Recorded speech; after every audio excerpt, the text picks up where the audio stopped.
Good morning, friends. Scott Brookins here. Hope you're having a great day and a great week.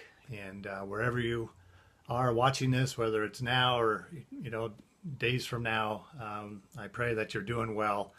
And I hope that you continue to like and share these messages that God has given me to share, things that He's telling me or I'm feeling that I need to apply in my own life.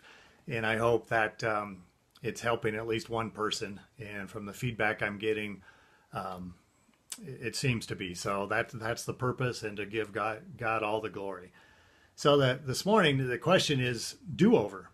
And really, have you ever played a game when you were little, or maybe with your kids, where, whether it was miniature golf or ping pong or basketball shooting, whatever it is, and you made a mistake, you missed, and then you'd say, oh, do-over, or you're playing a board game, or in golf, I think they call it a mulligan, where you just want to, erase the mistake of the past and do it again, right? Do it over.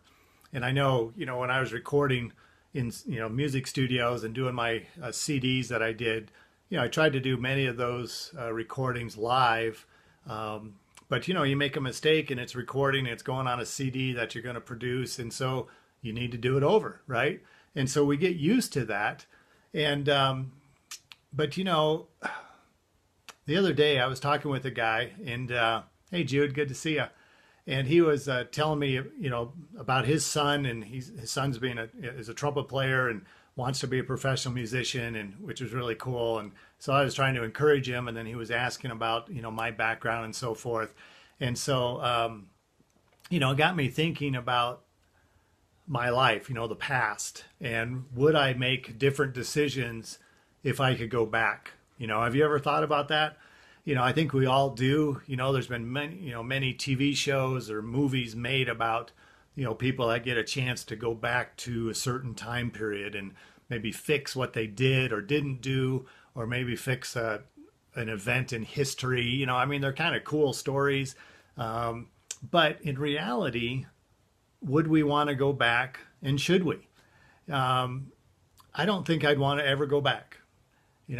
Well, I don't know. Maybe if you went back and you could tell someone that you appreciated them one more time, or you could, tell my mom and dad or a brother or someone in the past that, hey, I love you. Thanks for being an, influence in my life. But I still think I wouldn't go back, because whatever happened in the past made me who I am today. So, maybe the reason I want to go back and change things is because I'm aware of the mistakes or different decisions that I made. And so that's helping me in the future make better decisions, or tell people, that they're important to me, or whatever the case may be. So what about you? Have you thought about that? Have you thought about, gosh, if I could go back to this time of my life, whether it was, high school or college or 2 days ago or whatever, and make a different decision? What if I would have taken this job? Or what if I would have asked this person to go out on a date? Or what if I would have refused this job? Or, whatever the case may be. Sometimes we want to fix things, right? But the truth is, our past is the past. It is what it is, right?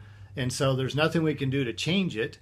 Even if, we're allowed to do that, all of the things in our life, good and bad, the decisions we made, the decisions we didn't make, all of that brought us to today of who we are. So I wouldn't be the same person today if I wouldn't have made all those past mistakes and decisions, good and bad.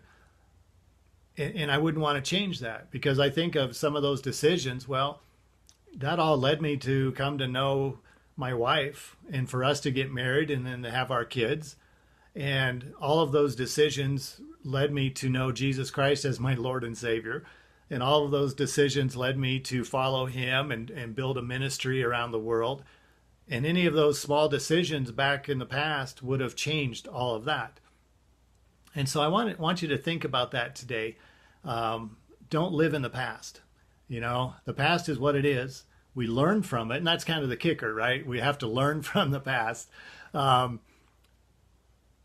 I got this quote here I want to read, and because this really helps me as I think about these occasionally, or you watch a movie like this, or you want to go back in time for whatever reason. But today is where you're supposed to be. The person you are today is who you're supposed to be.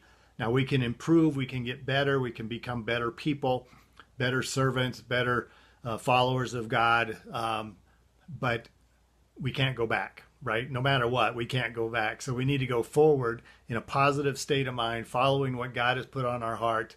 And I pray that you know Jesus as your Lord and Savior. And if you don't, please send me a message, and I'd love to chat with you and help you in that decision.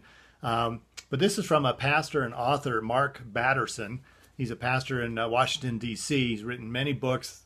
I'd recommend you read any of his. This one, it says, everything in your past is preparation for something in your future. God wastes nothing. So let me repeat that. Everything in your past is preparation for something in your future, and God wastes nothing.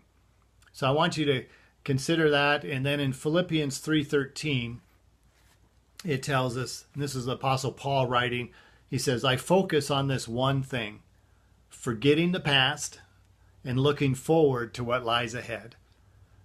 See, forget the past, learn from it. It's it's what made you the man and woman you are today, but forget it and look forward to the future that lays ahead of you, and know that God wastes nothing, and he is with you, and he'll guide you, and just trust him. And so I hope you'll like and share this message. I hope you'll have an amazing day, and I hope you'll go inspire others to do the same. God bless.